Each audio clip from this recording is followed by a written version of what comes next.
Al campo de Caracol Radio. Dirige Luis Enrique Hurtado.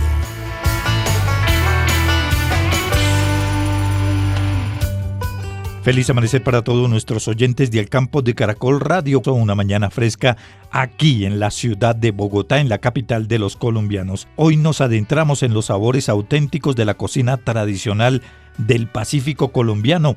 Esos platos que son herencia viva de nuestras comunidades costeras, desde el sancocho de pescado hasta las raciones de mariscos frescos que unen generaciones. También alertamos sobre la preocupación de los productores de leche que enfrentan precios por el suelo y piden medidas urgentes para estabilizar el precio de compra. Y destacamos el impulso del sector privado al agro con iniciativas innovadoras que fortalecen cadenas productivas y generan empleo en el campo. Sean todos bienvenidos. Ya comenzamos Al Campo de Caracol Radio. La conexión entre el campo y la ciudad es Al Campo de Caracol Radio. Cordial saludo para todos nuestros oyentes de Al Campo de Caracol Radio, herencia de Timbiquí, Amanecé. Y los hemos invitado porque vamos a hablar precisamente de un festival que ya es muy tradicional, el Festival Gastronómico del Pacífico colombiano. Comida, música, cultura, pero también su ubicación. Es muy importante este festival que no solamente ha tomado fuerza en la costa pacífica nariñense, sino a nivel nacional. Doña Livia Grueso nos acompaña precisamente desde Tumaco para hablar de este festival. Doña Livia, un saludo muy especial. Bienvenida al Campo de Caracol Radio. ¿Cómo amanece? Muy bien, gracias a Dios. Muchas gracias por este espacio para visibilizar este evento tan importante para el Pacífico colombiano. Doña Livia, en este festival, ¿qué van a encontrar los colombianos que van a ir a Tumaco, que van a asistir a este festival gastronómico? Sí, señor. En el Festival Gastronómico Saboreando el Pacífico, este es un espacio donde va a haber conexión con esas mujeres, esas matronas que salvaguardan la cocina tradicional. Más de 300 platos que se diferencian de la comida del resto del mundo, a base de mariscos, a base de coco, plátano, hierbas de azotea como son la chirarán y la chillangua. Estos platos que son diferenciadores a la comida del resto del mundo, usted los va a encontrar, va a conectar con estas mujeres. Además va a disfrutar de una cocina matrona donde se van a llevar a cabo cocinas en vivos, tanto las cocineras tradicionales como chefs del orden regional, del orden nacional e internacional, ¿sí? También van a haber paneles, conversatorios, y otra parte muy importante de este evento es cocineritos, donde pueden participar los niños desde los 5 años hasta los 14 años. En el festival pasado participaron 820 niños en 5 días que se realizó el evento. Y pues al lado de una buena comida no puede faltar los grupos culturales, el currulao, las danzas, el bambuco viejo, ¿sí? Todas esta música, estos ritmos que son propios del Pacífico, ¿sí? Además la salsa choque, la salsa urbana, o sea, estos ritmos no pueden faltar al lado de un buen plato de comida. Y pues es el único festival Saboreando el Pacífico de Colombia que se hace en una playa, ya que va a estar comiendo, disfrutando de la música, pero también en una vista supremamente hermosa de sol y playa, y por supuesto las montañas y la Peña del Morro. Ahora hay otro evento bien particular y es el de las bebidas ancestrales que para ustedes son necesarias, fundamentales y tienen un rol muy importante en la comunidad. Totalmente. Todas las bebidas que se hacen a base de biche y el mismo biche. ¿Usted sabía que el único registro INVIMA artesanal étnico que hay en Colombia está aquí en Tumaco? Sí. Entonces venga y disfrute de ese biche, de esas bebidas que son medicinales, bebidas que son cura para el alma, ¿sí? Y que además te aportan mucha alegría, además de curarte el cuerpo. Doña Livia, ¿cuántas matronas pueden estar en este certamen dando a conocer sus tradiciones, su cocina ancestral? Alrededor de 300 matronas, no solo de Tumaco, sino desde el piedemonte costero hasta todo el Telembí y el Sanquianga, ¿sí? Y de los municipios de los departamentos de Valle del Cauca, de Chocó, Cauca y del resto de los municipios de Nariño, del Sanquianga, Telembí y Tumaco. En este recorrido gastronómico de bebidas ancestrales y de música, ¿qué plato recomendaría para los visitantes que la escuchan a esta hora de la mañana? Están los arroces, el arroz marinero, el arroz de camarón, está el tapao de pescado, el tapao de camarón, el tapao de cangrejo, los encocados, ¿sí? Tenemos el mejor encocado de cangrejo, de jaiba, de camarón, de piangua, los ceviches, los pusandaos, ¿sí? O sea, esto es un deleite, un buffet de platos que usted no va a encontrar en el resto del mundo. La panda, la chucula, ¿sí? Son platos que son diferenciadores y que únicamente los vas a conseguir acá en el Pacífico.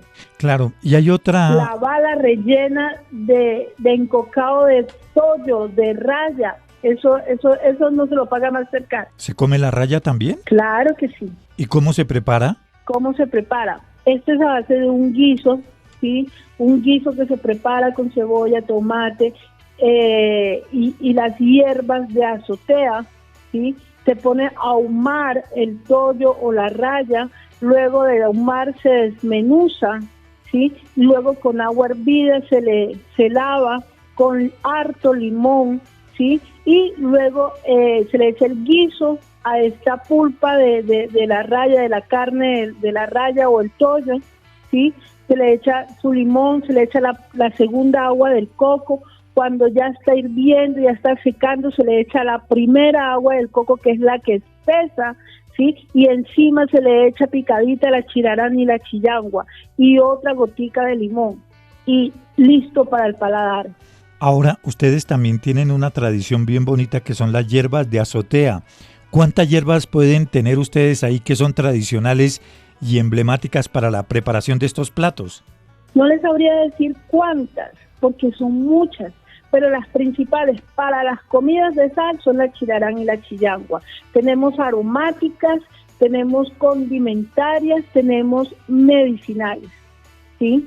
Tenemos hierbas como la menta, como la verdolaga, o sea, hierbas que le sirven para todo, ¿sí?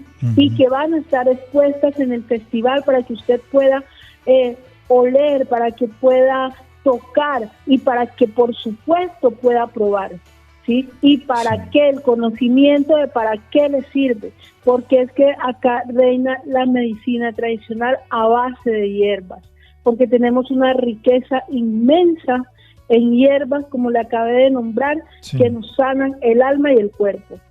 Doña Livia, hay una dificultad a lo largo de las zonas aquí en Colombia, y es que las tradiciones, estos procesos que han pasado de generación en generación se han ido perdiendo, pero parece que en el Pacífico, en Tumaco, esas tradiciones se han mantenido y de generación en generación se vienen preservando. ¿Cómo han logrado ustedes esto? Pues me cuento que esa es una de nuestras grandes metas, ¿sí? Nosotros estamos, mediante el proceso que está haciendo la Fundación Conociendo, quien es la que lidera el Festival Gastronómico, con la articulación institucional que se hace con los proyectos que se presentan de orden nacional, regional y local, ¿sí? Lo que buscamos es eso, empoderar a nuestras matronas, a nuestras mayoras, para que puedan transmitir ese conocimiento, esa herencia a las nuevas generaciones, y que para las nuevas generaciones se convierta en un gran potencial diferenciador de lo que nosotros sabemos hacer y heredamos de nuestros ancestros.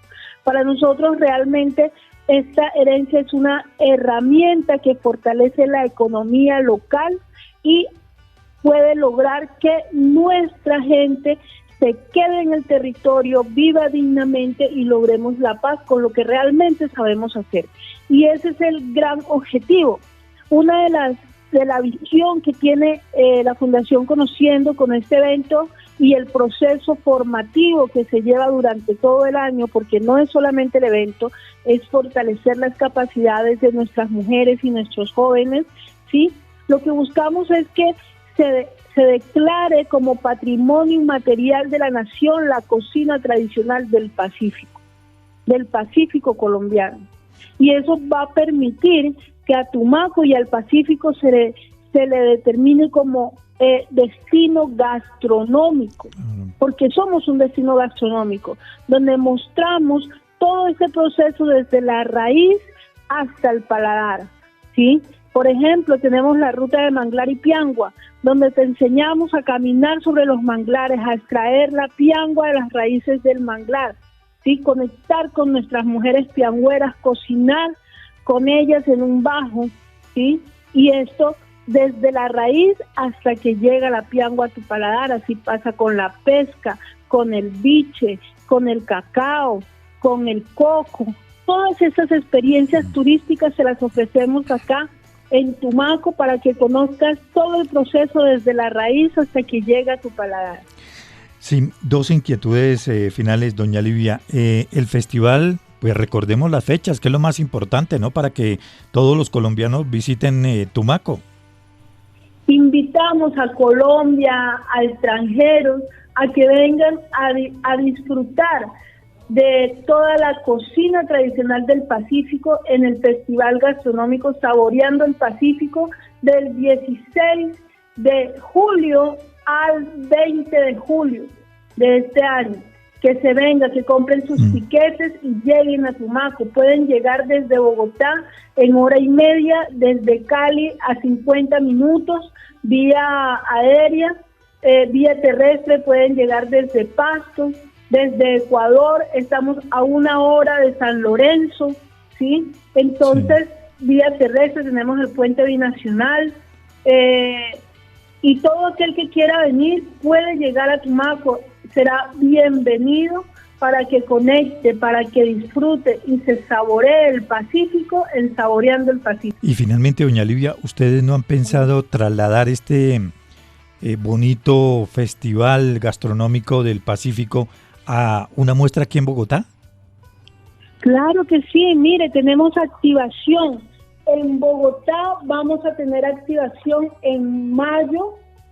En mayo vamos a tener activación, no tengo ahorita las fechas, pero vamos a hacer activación en mayo en Bogotá, en Medellín, en Cali y en Pasto. Esto va a permitir que puedan tener una muestra de lo que va a ser el festival en Tumaco y puedan disfrutar y enamorarse de ese proceso y de una tomar la decisión de llegar a Tumaco. Doña Livia, de verdad muy amable, gracias por haber estado estos minutos aquí en el campo de Caracol Radio hablando de comidas, tradiciones ancestrales, festival gastronómico en Tumaco. Muy amable, feliz día. A ustedes, muchas gracias por permitirnos visibilizar este gran evento de gran importancia, que es una vitrina gastronómica de todo el Pacífico colombiano para el mundo. Escuchas Al Campo. Continuamos con Al Campo de Caracol Radio.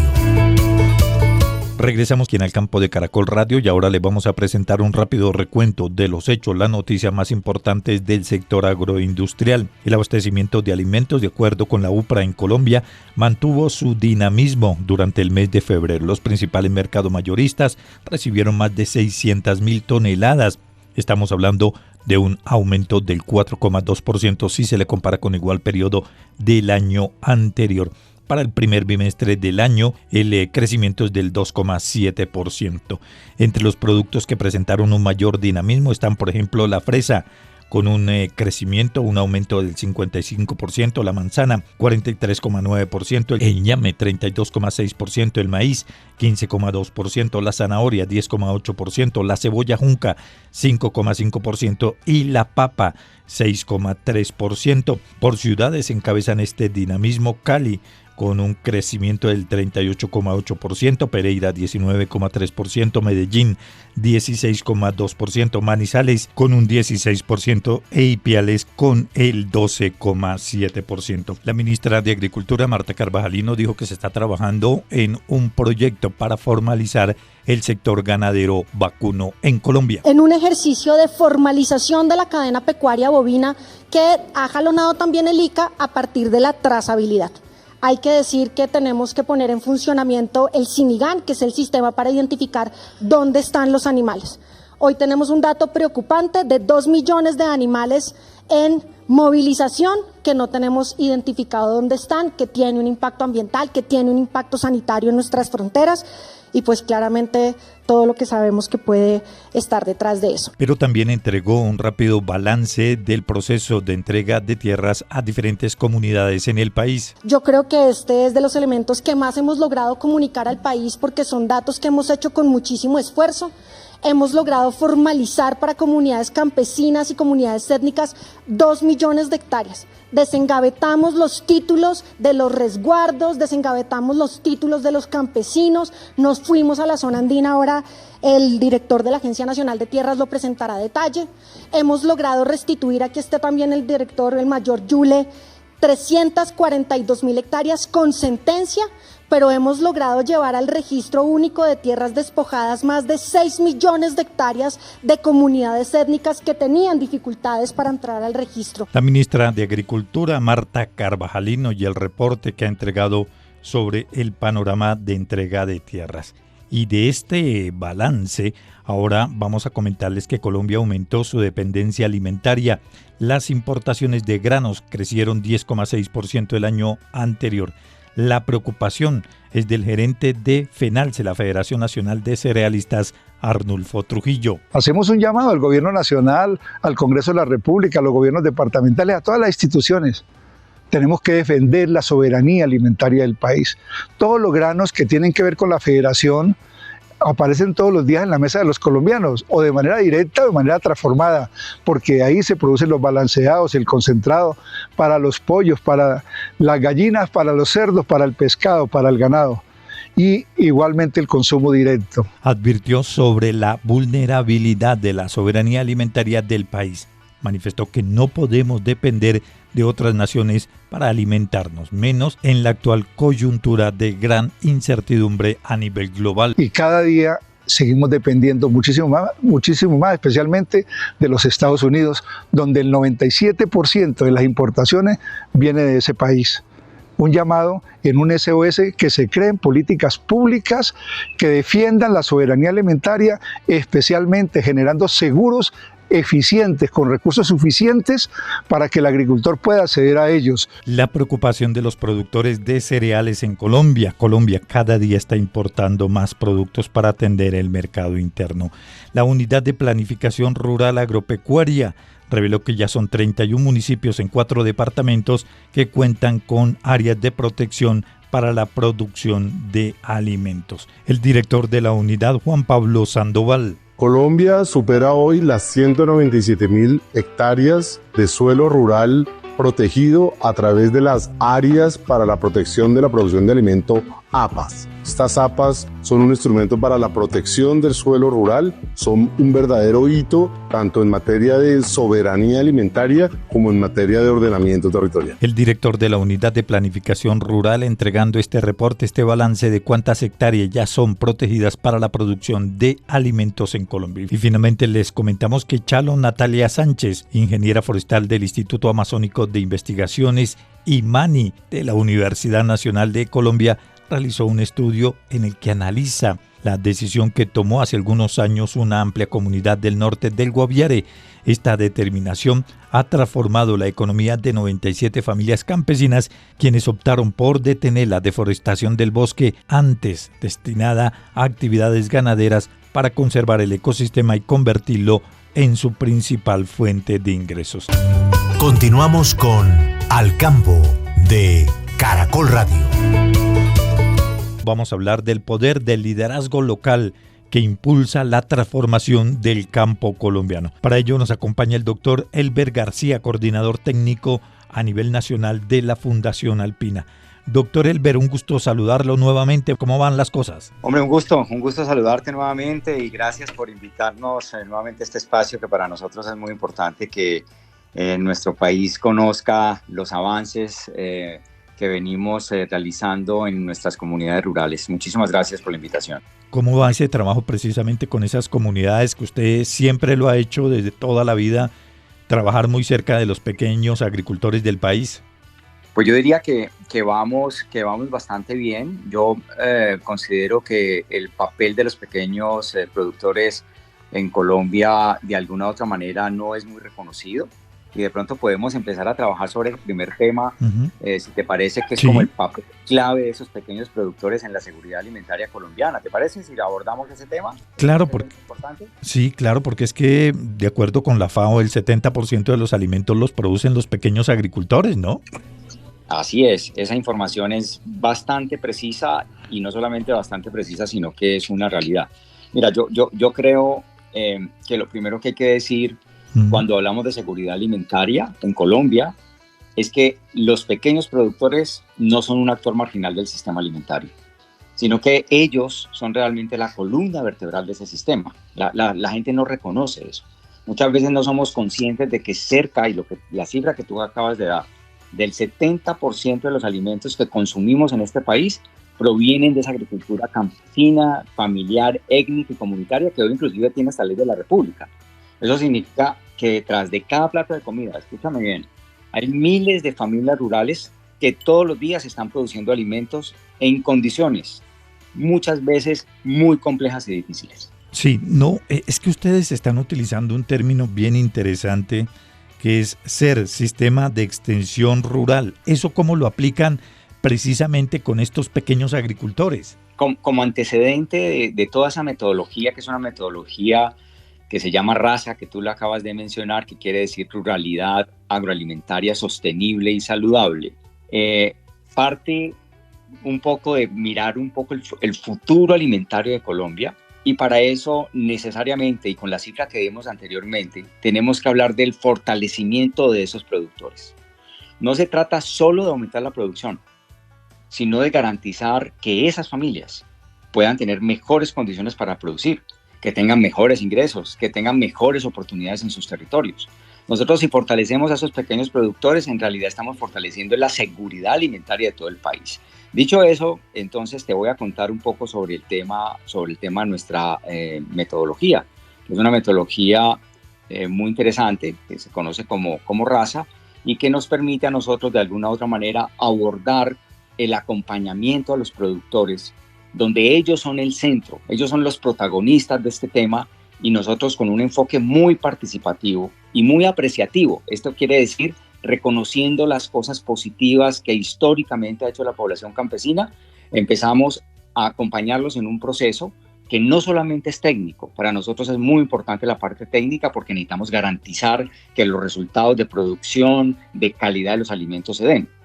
Pero es muy importante para nosotros la parte social, el desarrollar las capacidades o fortalecer mejor las capacidades socioemocionales de estas familias de pequeños productores en Colombia permitirá al final que ellos como familia puedan tomar decisiones más asertivas.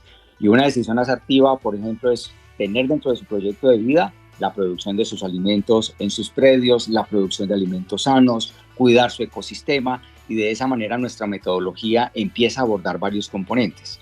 La producción sostenible, que es la que les va a permitir a ellos seleccionar alguna cadena, digamos, de valor que les permita generar sus ingresos, la seguridad alimentaria con el propósito de alimentarse bien, de tener prácticas alimentarias saludables que les permita pues a través como de la autoproducción y el autoconsumo generar sus alimentos, la asociatividad, que es un tema fundamental, asociatividad en términos de desarrollos y propuestas para que comercialicen sus productos de manera eficiente. Y hay una línea transversal muy interesante, que es el tema del empoderamiento de la mujer rural. ya está, digamos, comprobado, y nosotros en nuestros acompañamientos se detecta permanentemente que la mujer rural tiene un papel fundamental en todo este tema de la producción de alimentos en Colombia. Doctor Elber, usted tocó un tema interesante, que es la asociatividad. ¿Es más importante la asociatividad que el cooperativismo o están estrechamente interrelacionados? Pues mira, yo considero que la asociatividad y el cooperativismo es una forma de asociatividad, sin duda. Hay muchísimas formas de asociatividad, asociaciones, sociedades, cooperativas. Entonces es una forma realmente de asociatividad. ¿Qué es lo importante de la asociatividad? Yo creo que lo más importante de la asociatividad es tener un propósito común, identificar ese propósito común, básicamente para poder potenciarlo, fortalecerlo y diseñar todos unos planes para conseguirlo. Me parece que ahí realmente está como el camino en términos de la asociatividad. Ahora, este proyecto que impulsa la Fundación Alpina, que lo están ejecutando en varias zonas del país, ¿qué resultados ha entregado al día de hoy?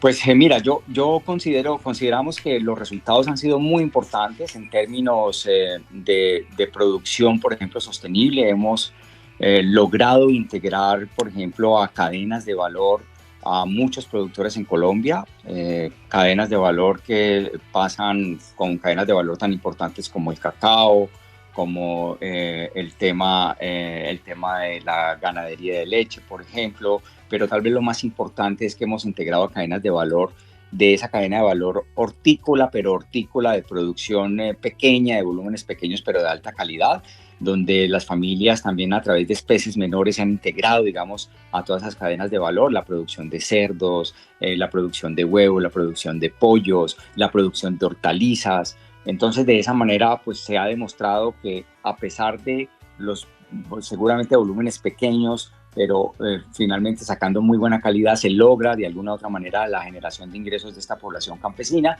y nos parece que eso es muy importante. Ese es un logro clave donde estas familias contribuyen a los sistemas agroalimentarios locales de manera muy efectiva en sus territorios. Ese es un tema fundamental. Y en segundo lugar, consideramos que se ha hecho un aporte muy importante en términos de seguridad alimentaria en los territorios, empezando por propuestas como Merque en su finca, donde las familias a través de sus huertas caseras logran a través de su producción el autoconsumo. Ese es un tema clave y fundamental, pero no solamente eso.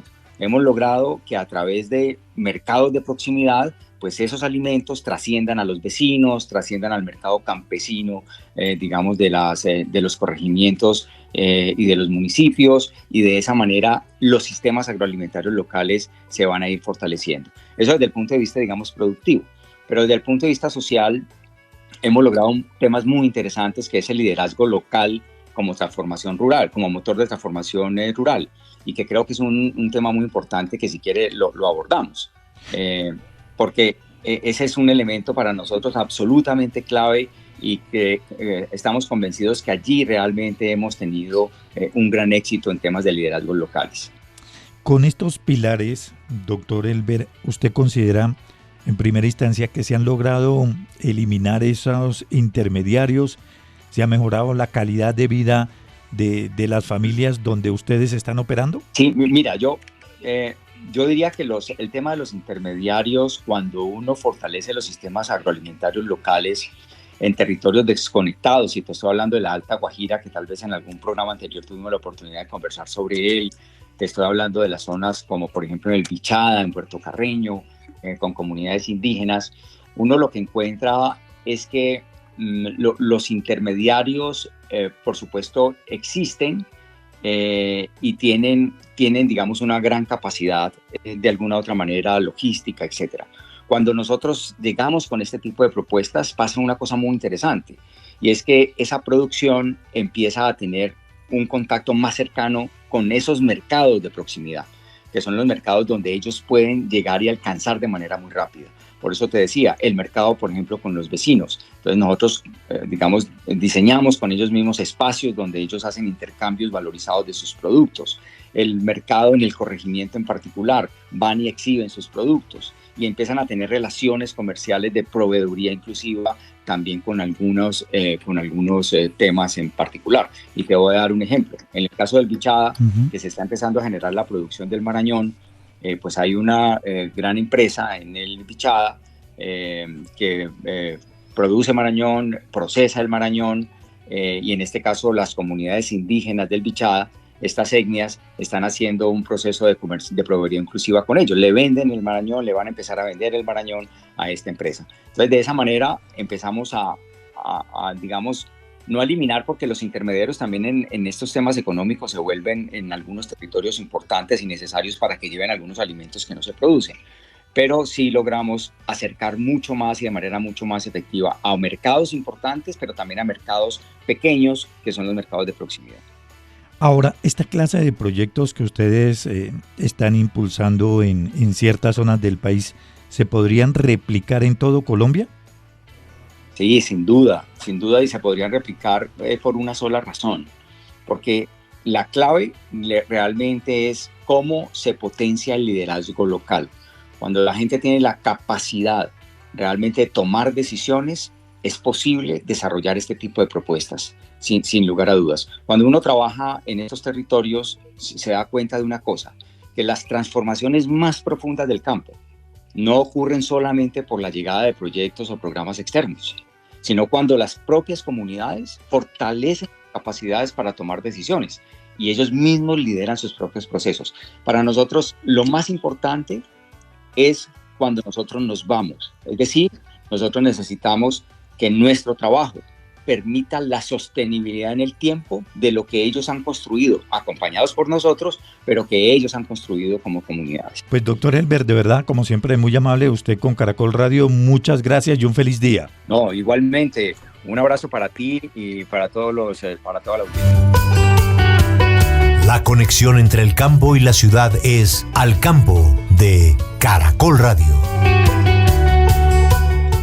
El sector lechero en Colombia ha expresado su preocupación frente al incremento del 1,3% en el precio del litro de leche al productor, esto para el periodo 2026-2027, al considerar que este ajuste no refleja la realidad económica que enfrenta la producción lechera aquí en Colombia. Mientras el precio al productor registra este incremento marginal, los principales determinantes del costo de producir han aumentado de manera significativa. Por ejemplo, el salario mínimo un 23,7%, la inflación se ubicó el año anterior en el 5,1% y otros costos como combustibles, transporte, energía e insumos agropecuarios también han presentado reajustes sostenidos. Vamos a hablar sobre este particular, la preocupación del sector lechero. Nos acompaña la presidenta de ANALAC, la doctora Corina Zambrano. Doctora Corina, saludo muy especial, bienvenida al campo de Caracol Radio. ¿Y cómo reciben este reajuste de tan solo el 1,3%? No, Luis, la verdad quedamos muy preocupados como sector productor. Nuestros costos de producción cada vez aumentan más. El sistema productivo de la leche es un sistema que utiliza muchísima mano de obra y esa mano de obra es dependiente del salario mínimo, y con ese incremento que tuvo el salario mínimo, pues efectivamente los costos de producción aumentaron muchísimo.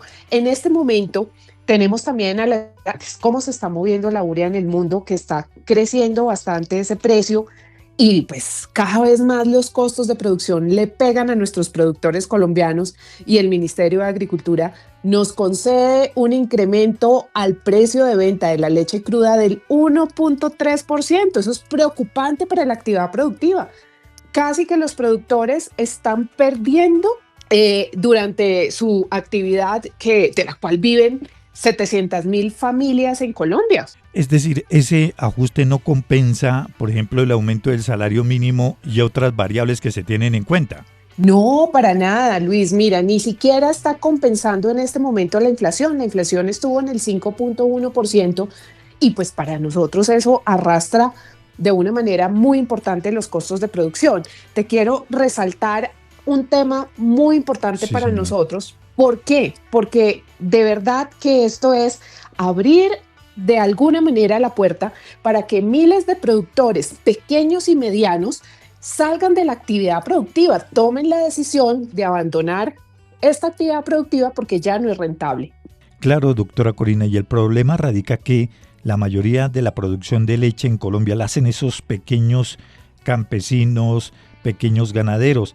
¿El camino que les quedaría para ellos es la informalidad o cómo ve el panorama? Así es, Luis. En el mejor de los casos es la informalidad, pero también abandonar la producción. La verdad es que en esto se está poniendo en juego algo más complicado para Colombia, que es la seguridad alimentaria de todos los colombianos. Como sabes, la leche es un producto de alto valor biológico para el ser humano y pues nuestros niños, nuestras personas mayores necesitan este consumo.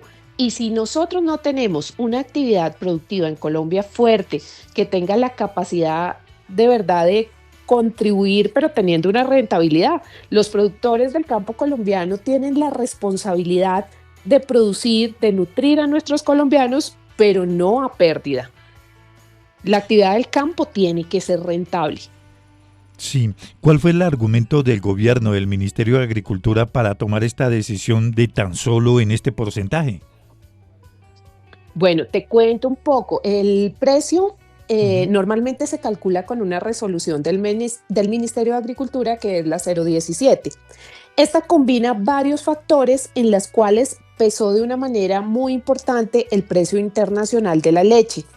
Este precio internacional de la leche durante el año anterior estuvo a la baja. Entonces, al pesar dentro de esta fórmula un 13%, pues efectivamente nos bajó un poco este porcentaje. ¿Qué es lo que pasa? Que esto es un factor que efectivamente no está teniendo en cuenta la coyuntura que existe en este país de un aumento de salario mínimo como el que tuvimos con este gobierno.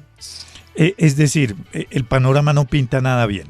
No, Luis, lamentablemente nos ha tocado manifestar en este momento nuestra inconformidad frente a ese 1.3% que realmente dejan una condición muy desfavorable a los productores de leche colombiana. Más o menos en Colombia, ¿cuántos productores de leche hay en el país que los afecta directamente con este ajuste del 1.3?